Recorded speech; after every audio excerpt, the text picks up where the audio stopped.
Thinkware's Dashcam Link app is currently having problems on the current iOS 18.4.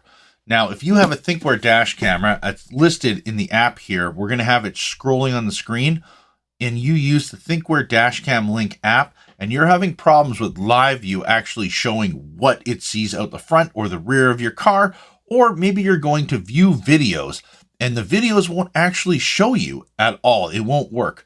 So about 3 weeks ago, one of my customers contacted me telling me his app's just not working. There was an incident in the parking lot. I went over and seen him, and my phone worked, which is weird because my iPhone is using iOS 18.4, but yet his phone is also using iOS 18.4. And his is not working. So it's not every single iPhone that's affected by this, but needless to say, we're going to show you how to fix this.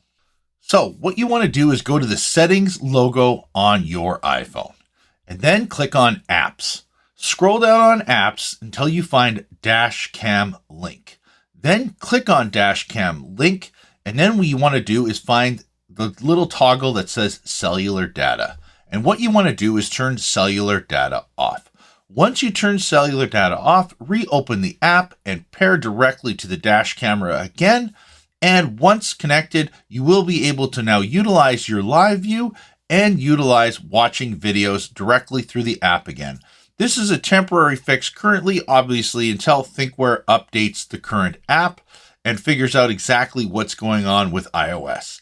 Unless flukishly Apple does an update and the update fixes it, but currently, if you're using iOS 18.4, this is the current solution so that you can have your live view and watch videos again. If you have any questions or comments, please leave them down below. Don't forget to like and subscribe. And if you are looking to support us in any way, check out safedrivesolutions.com.